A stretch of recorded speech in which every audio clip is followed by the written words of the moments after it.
The girls are shaking, and I'm gonna drink my little Theraflu because y'all are making me fucking sick, okay? But baby, let's talk about it. I got some inside scoop. The girls are shaking. This Fabio Foreign, Mellow Rex, his baby mama debacle, honey, y'all giving me tremors.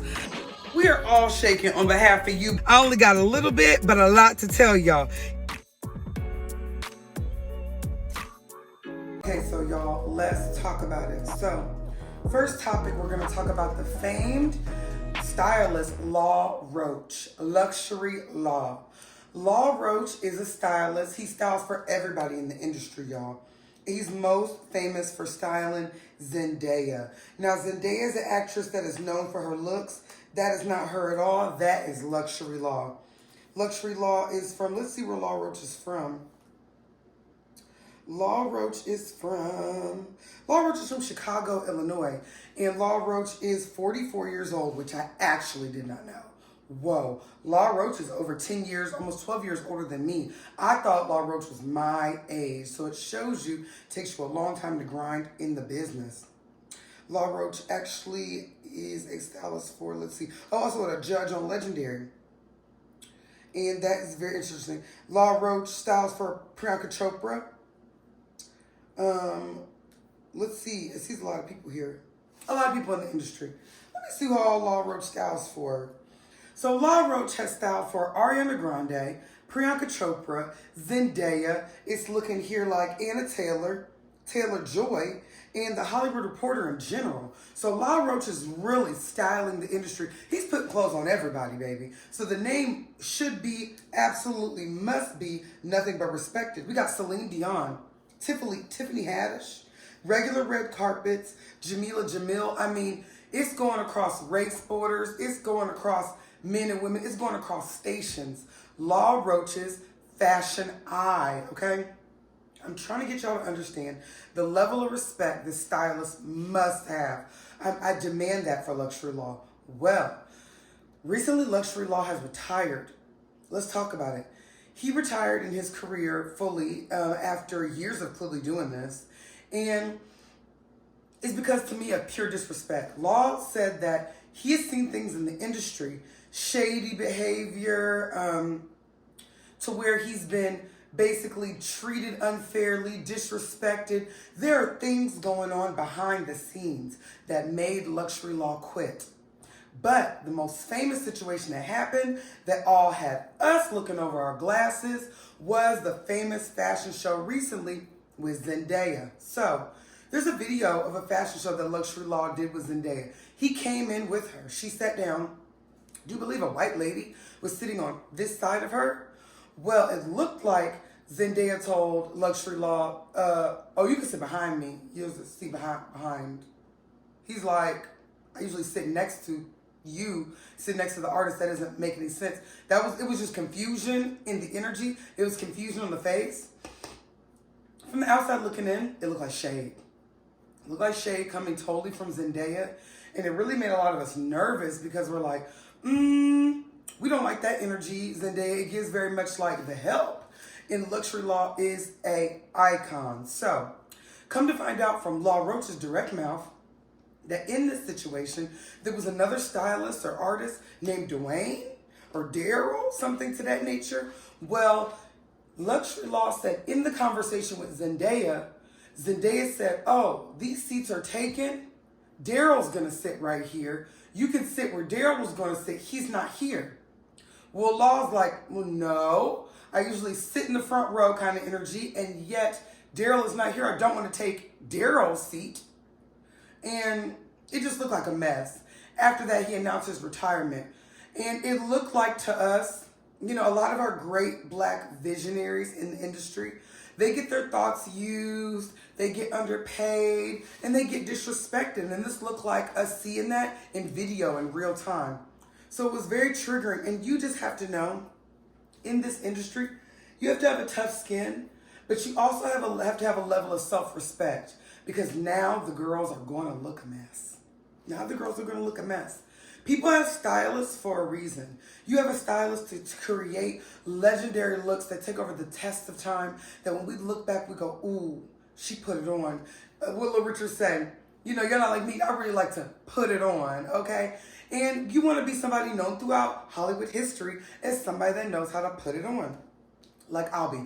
But I say that to say, this situation, they have lost the good one. Luxury Law, we will miss you, and they're going to do nothing but look a mess and copy you for the next 20 years. Ooh. Well, if that ain't the truth, okay? It was almost like the crystal beads broke. They knew that for a fact that, you know, somebody like Luxury Law that turns people into stars. There are stylists, people that pick out clothes, but then there are icon creators. Who's the famous stylist? When Misa Hildenbrand put that purple pasty on Lil' Kim. You know what I mean? That's what I'm definitely giving tonight.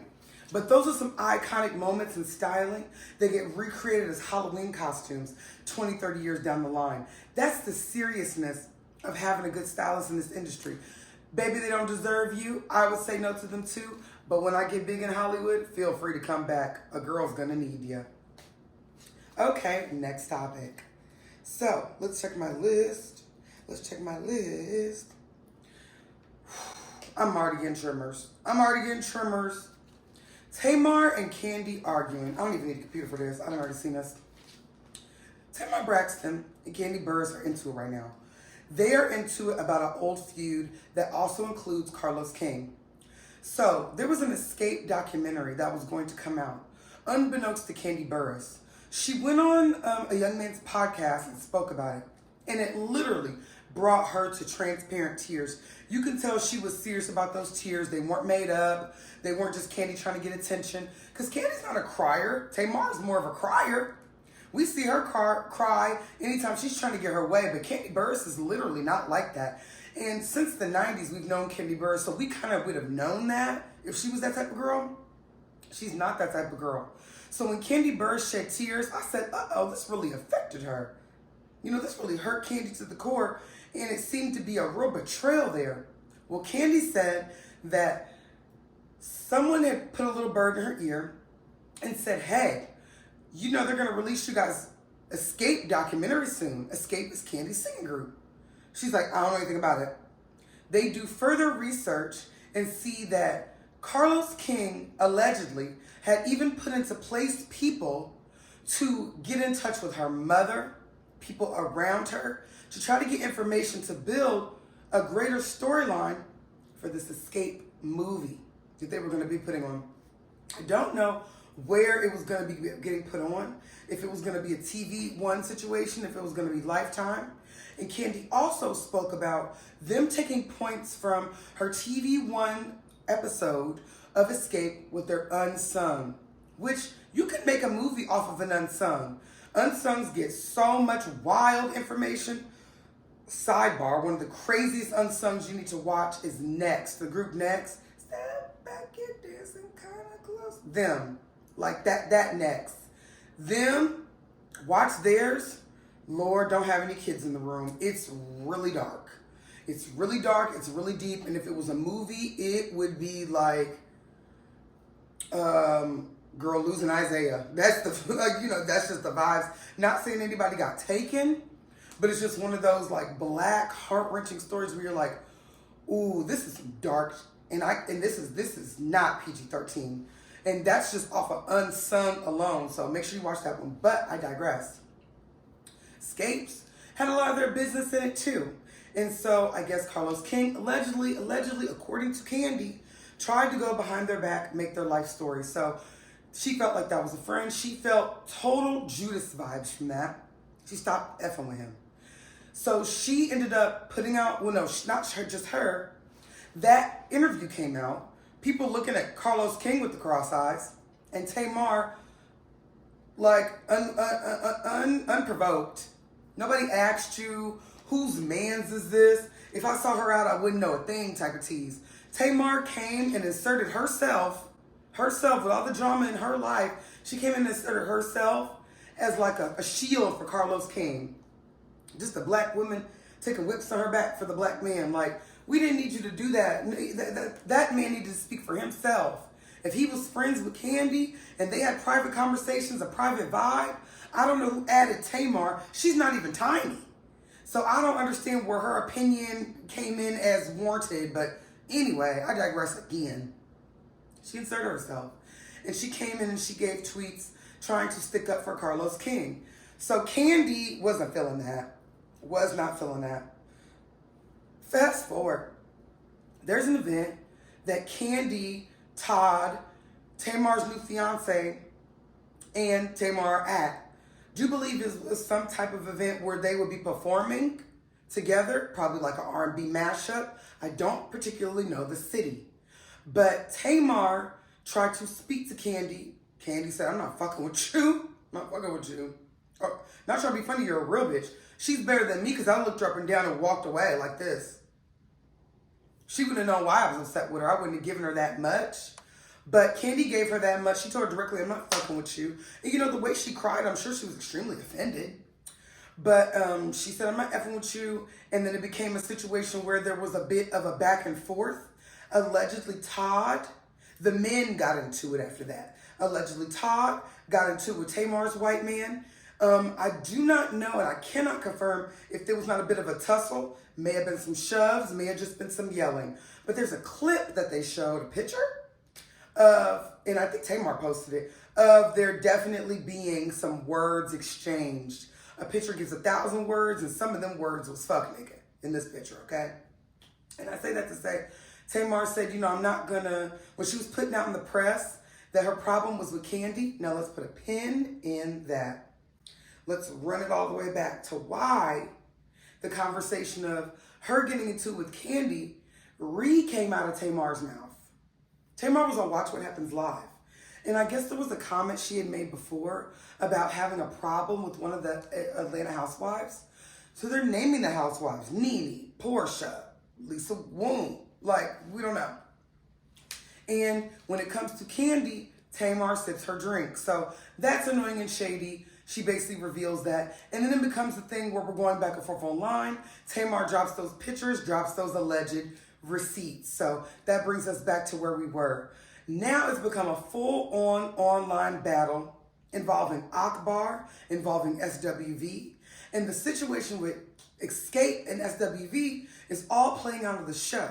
It all has to do with a very shady move that I think Kandi made. I thought that was horrible, unwarranted. I thought it wasn't a good friend. I'm like, aren't you friends with Taj? SWV and Escape are supposed to be going on tour together, doing a show together. Here comes Kandi's. Can I be honest? Love Kandi to death, but money hungry ass. My bitch is money hungry. Now, people say she undercuts with the quality of that old lady game. But every time my fat ass has gone to old lady game, it's been good. It's expensive, and the drinks are a little pricey, but the service be good, and the food has been good. And you know, I dip in other people's plates. I tasted other people's food, and I'm like, oh, this is good. I don't have a bad thing to say. But people have said she undercuts, and at her steak restaurant, Blaze, is not that good. Let me try it for myself and come back to you, because I have nothing bad to say about old lady game. But they say that Kandi's a bit money hungry. It gives very much Scrooge McDuck, Mr. Burns tease when it comes to Kandi. I don't know her past traumas. If she has a past trauma with being broke, so she feels like I'm going to get top billing or just I'm going to get my little extra cut of fat off the meat. I have no idea. But Kandi asked for top billing in their show, and SWV was just asking for equal billing. And I think they should ask that. No disrespect to Escape. Who Can I Run To is a bop. All You Need Is My Jam. Michael Jackson did not enjoy your voices so much that he gave you a free song. So I'm going to need you to watch your tone. Watch your tone, Escape. When you're talking about Lily, Taj, and Coco, okay? I'm going to need you to watch that mouth. I'm actually need you to fermer la bouche. I'm going to need you to shut it. And I'm going to need you to have equal typography letterings of size on that flyer. It needs to say SWV and Escape. It needs to give McDonald's arch. Escape does not need to be bigger. You're nuts. And like one of them said, Taj or Lily said, excuse me. Coco or Lily said on the show, y'all got to understand, y'all are thinking, y'all are those girls, but they came before you. Destiny's Child has never said they looked up to Escape. They were chasing after SWV, sitting in the lobby. Do you see what I'm saying? So, it's just not, the math is not mathing for me. So that's basically the Tamar Kandi situation. It's childish. Tamar's doing all this to promote her new album. Tamar is not a good person. I'm going to talk about it on my TikTok. I don't think she's a good person. I think the way that she treated her sister, I hope her sister haunts her dreams. On one of Tracy's birthdays, she posted and said, oh, it's Tamar Braxton Day. And her child had to pop up, her son had to come up and be like, what's wrong with my birthday? Like, auntie, this is wrong. This is rude. I don't care. In Wisconsin, bumfuck Arizona, it's Tamar Braxton Day. And I just thought that was sent from hell. I thought that was devilish. I was like, oh, that's signs of somebody who was very unwell and has delusions of grandeur about themselves, about their stature. I just thought that was so hideous. And as she did more fillers and does more stuff and shaved her head bald, she started to become the ugliness that she was inside. Yeah, that's why Tamar's new husband has 4 baby mamas. Okay? That's what I'm saying. Like, it was going to have to give somebody that kind of needed her. Because the nigga with some sense ain't going for that ticky boom crazy shit. He's not going to fucking go. Okay, third thing, because we got to get off the black news. Now we're traveling to white newsland. I'm going to also explain this on my TikTok, but we're going to give a deeper synopsis here. Vanderpump Rules. Vanderpump Rules. There's some names in the Vanderpump Rules situation that I'm probably going to get wrong, but I know there's 2 niggas named Tom. And in this Vanderpump Rules situation, it's one of those situations where never trust a hoe. Never trust a hoe. A young lady named Ariana goes with a young man named Tom. They've been going together for 9 years. Tom is a serial girlfriend dater. He tends to hop from one relationship to another, never allowing himself to heal, and sometimes taking the girl that he cheats on, and that becomes his new girlfriend. So he has a pattern of this type of just red flag. Well, on Vanderpump Rules, they all work together. There's a young lady named Raquel. Raquel is known for being a man stealer, a hoochie mama, if I may. She will fuck your nigga.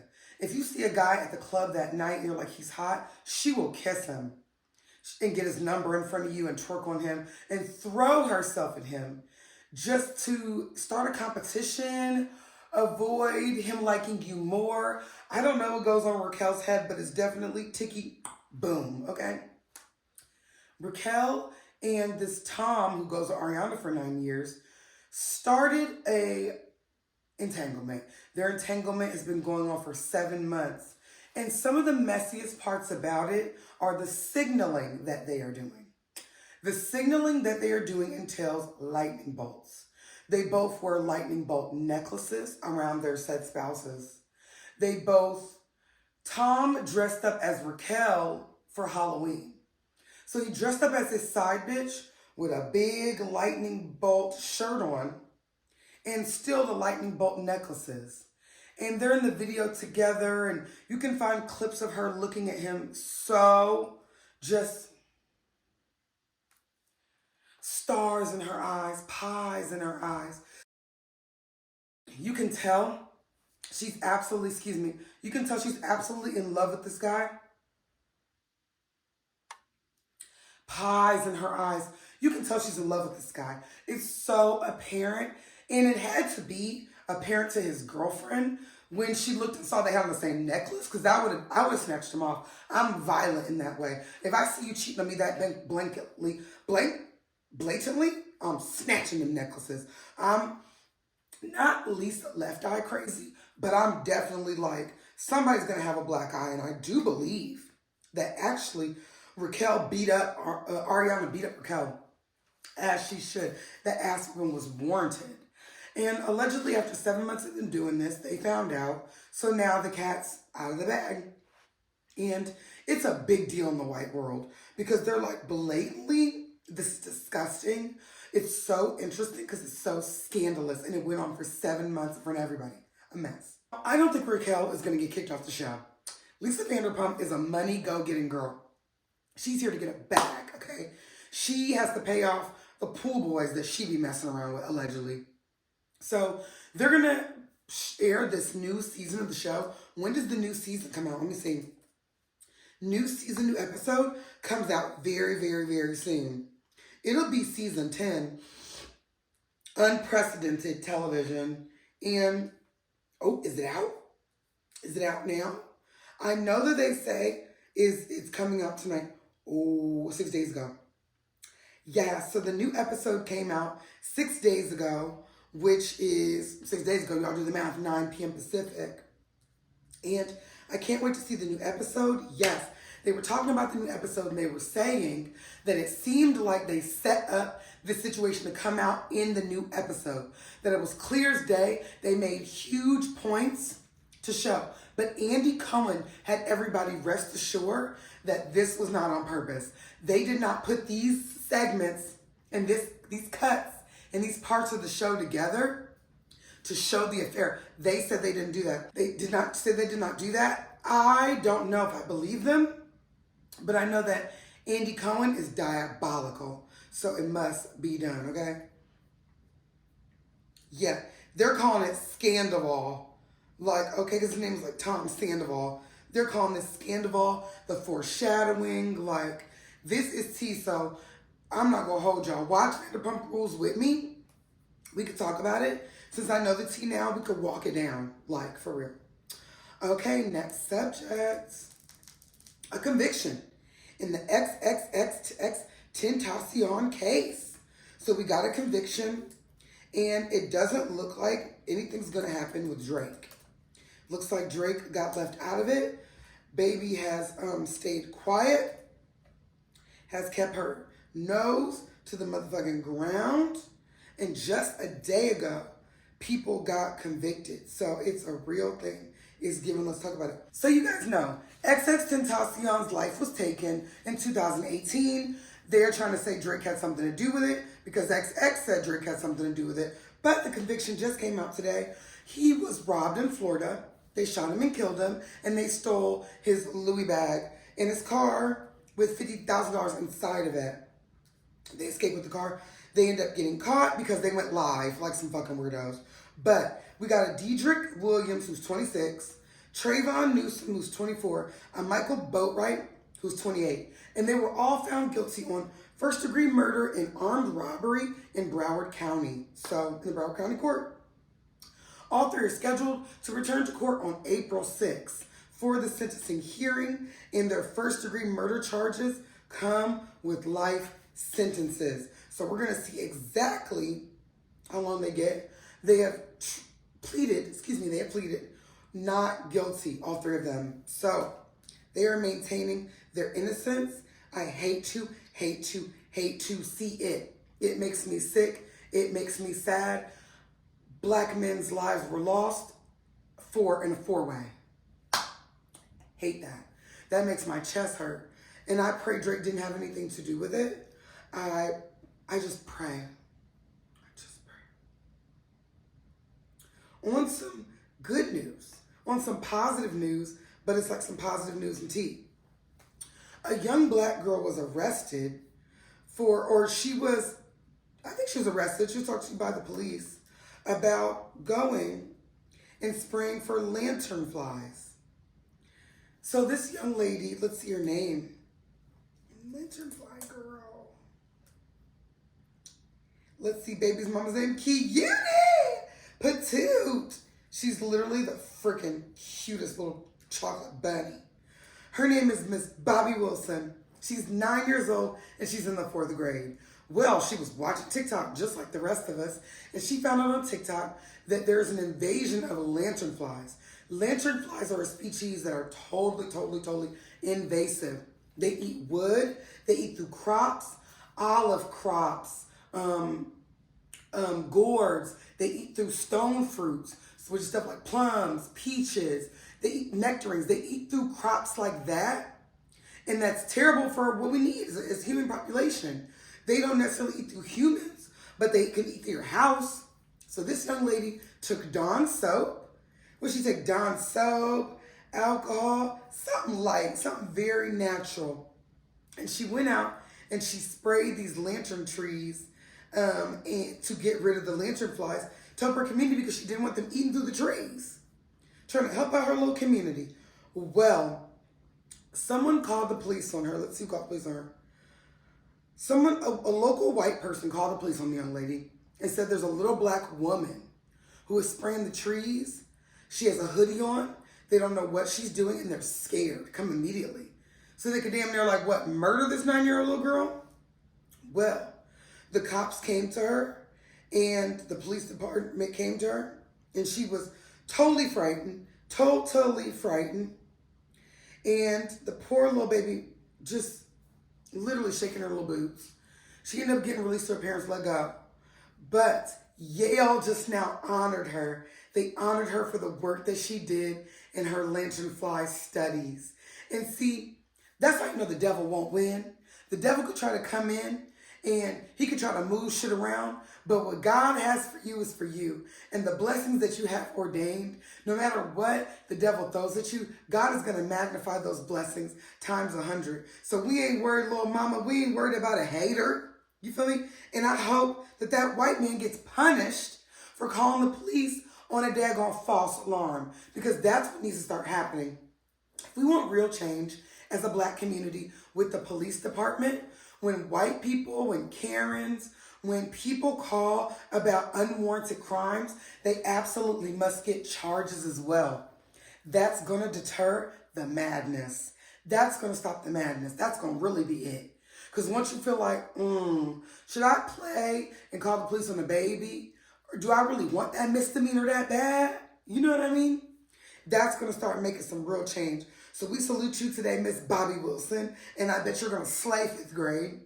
And the Yale School of Public Health did a whole ceremony on this budding scientist's work.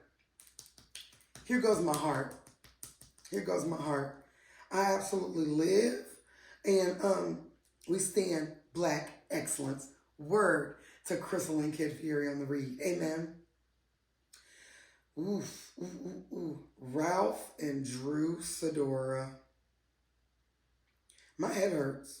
Did I talk about Drew Sidora and them before? Ciao. Ralph and Drew Sidora, to me, I'm going to talk about how I feel about it and just a little bit about what's going on. Ralph and Drew Sidora is an actress. And she played Chili? Left Eye? She played Left Eye, I think, in the TLC movie. Let me see who Drew Sidora played. But Drew Sidora, I remember Drew Sidora from The Game, honey. And I love me some Drew Sidora. I actually thought that she was going to be a bigger singer because she had such beauty. But she decided to more be like a housewife. And she ended up marrying Ralph Pittman. And, who was Drew Sidora's character? She ended up marrying Ralph Pittman. She was T-Boz. So Drew Sidora was T-Boz. Iconic role. Because she also had to go through T-Boz's stint with lupus. How could I forget? But it's one of those things where I have a lot of respect for Drew Sidora. I don't hate on her. When she became a real housewife, I said, that's fun. She's probably been a housewife the whole time. I would love to see her kids. I thought she'd be a great implementation into Real Housewives. And she's been very juicy and it's been very messy up till then. Because Ralph is a messy ass nigga. Ralph be going to Dallas out of town. Don't call his wife. Don't text his wife. Don't holler at his wife. And just be like I was gone. No explanation. Yeah, we've got kids, but I was out. Whatever bitch's pussy Ralph was in, he can stay there. Because that type of shit to me is crazy. You don't even have enough common decency. You're not even a real nigga enough to make up a lie for your wife. You're just like, I was out on a flight. Like, I don't fucking know. So they're now getting a divorce. And there was a lot of controversy on the show because it was talks about Ralph Pittman adopting Drew's son, and he never did. Drew has a child from a previous relationship, and they have a child together. Don't even know if they have 2 kids together. I know they have a child together. And he always spoke about being a good stepdad, and to the young man. And that young man's child's father, I think he came on the show and spoke. But he has a different daddy, and he never adopted him, and we was just like, that's a little off. That's giving us a weird vibe. Oh, they're saying that Pittman, okay, they're saying that Pittman adopted Josiah when he married Sidora. But I remember on the show, there were some conversations of him adopting, and we never got around to it. So, I'm not really knowing what's going on with that. It's saying that the daddy's name is Kirk James. So it's giving that. It's giving that. It's giving some stuff. He's a 12-year-old. And he's caught in the middle of some grown people's drama. He shouldn't even barely be on the show. But now with T, and I'm hearing little pops of T about this. Mimi Faust, who is the fifth baby mama of Stevie J. She owns her own cleaning company in Atlanta. And remember, she had that famous sex tape with Nico, the man that looked like an uglier version of Stevie J. And they had sex on the shower pole. They were messing around the shower pole, and it was like, she made $1 million off her sex tape. So it's giving Paris Hilton vibes. It's giving One Night in Paris. Really, she made money. But she is coming out. She's been in a lesbian relationship with Ty. Ty for some years now. Her and Ty were supposed to get married. Sometimes they be breaking up. But everybody know Mimi Faust is with Ty. Well, it's been a thing where, it looks like they got engaged. Yes, they got engaged at one point. And they were kind of gagging it because Mimi was Ty Young. Mimi was posting pictures of Ty and Sidora saying that there was some affair going on. So I'm like, what's really the fuck going on? And they're saying that they're allegedly messing around. Yes, they did not get married. And they called off their engagement 2022. She was seen out with a whole new bitch. One thing I've always been told by my lesbian friends and my lesbian friends' parents is that a girl will hurt you just as much as a guy. So just be ready for that. People will hurt you. It has nothing to do with gender. So we're going to see on the show, is this all for publicity? Is Mimi Faust coming out as one of the first lesbian, probably, Real Housewives of Atlanta? Because doesn't Ty play for the WNBA? Isn't Ty a big dog? Because I'm not going to lie, if I was a lesbian, I would be pulling a Brat and Judy, honey. I would be marrying me a good man. Okay? WNBA. So what's Ty Young's?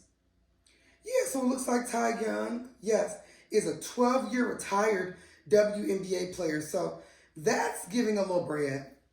That's giving our houses paid off, and it's nice. From your $1 million to Ty being a vet player, she's getting in the club in some cities, period. And so, for her to be messing with your man, Mimi, it looks like they said Mimi posted it. We will see what happens with that on the back end, okay? So, let's end it talking about some government news. Let's talk about Trump, baby. Let's talk about you and me. Let's talk about all the good things and the bad things that may be. Let's talk about Trump. Let's talk about Trump. I think we should. Okay, so Trump may be getting arrested in a few days. Now, specifically what Trump is getting arrested for is the tea I need to spill to y'all. So right now, Trump's colleague, actually, specifically his financial advisor, is already in Rikers. So Trump is in trouble for falsifying records. And the former DA of New York, this black woman, she was on his ass for a minute anyway. She was on his ass hot. And she was like, I am going to make sure I put him in the jail. And they're talking about him getting indicted. He's already impeached. And it has something to do with falsification of records, okay? Sunny Hostin explained it perfectly on The View. Please go back and watch that episode. She basically said there's some falsification of records that is more of a felony to where he was doing some other things that were simply a misdemeanor. And when they all come together, they add years upon each other. So that misdemeanor may give a mean probation, a mean 2 or 3 year. But the falsification of records that he can get a felony for could be up to 6 to 12 years. So it's given you do 7 years type of tease for the pile up.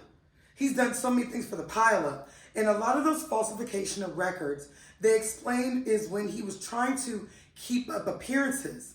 His delusions of grandeur with the school and this is how much money I make and all of that has caused him to Trump up, okay, records saying that he's a bigger fish than he really is when he's had to bankrupt several times.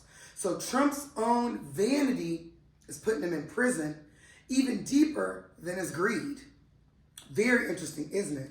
So yes, it's one of those things where I think that I'm surprised that they haven't been talking about more the little fish around Trump that have been going down. His financial planner being in full-blown Rikers. Now, he may be living like a mob boss. He may be living like Goodfellas, got a room in there with salami rolls and good cheese. He's selling Rikers. I'm sure you want to go home. And it's one of those things, it's crazy. So this is the jury vote situation. People have been wondering, is Trump going to take a perp walk? We don't think so. And we will see how deeply white supremacy works today if Trump even goes to jail. But him going to jail, I don't think is going to bring the January 6th level of protest because all them people got locked up.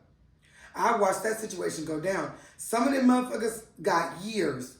And you shouldn't have came into this huge government situation with a public defender. And a lot of those people were white trash that flew in.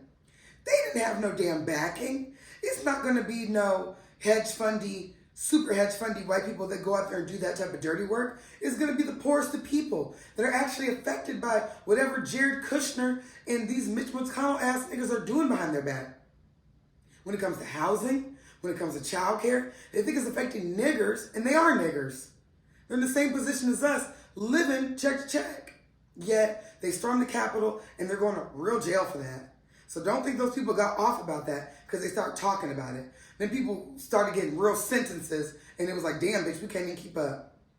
So we will see what happens with Trump. We will see what happens with her. She might be going to real jail. They are saying that they are the Republican Party has changed. And they're saying that there's going to be some interviews that are happening before then. Trump lately has really been trumping up the homophobia, really been trumping up the stuff. And I'm like, is he trying to do a backing? It's a really sticky situation, and it's all going down in New York City. So just stick beside me. Be more in those situations. There's hush money involved. I mean, one day there's going to be a show called like Greed or something. It's going to be this exact situation, and I'm sure it's going to break it down to the T, all the way down to Ivanka being a Russian mail order bride. And guess who's going to watch? And that's on House of Cards. So, thank you guys for watching my show. It's been a doozy. Stay right here next time for the Girls Are Shaking. And we're going to be keeping up. We're going to be keeping up with the latest topics. We always got tea. We always talk about a little something. These shows are going to be quick. Just something for you to watch while you do your makeup. But they're going to be a little long. They're going to get longer. I'm going to start bringing friends on. We're going to start chit-chatting. Y'all tell me, write down in the comments, watch my show and talk to me about what y'all want to talk about. If y'all want me to do a part 2 of something, y'all let me know. We're in this together. So, the Girls Are Shaking. I'm Everybody Hate Chrissy. And I'll see y'all later.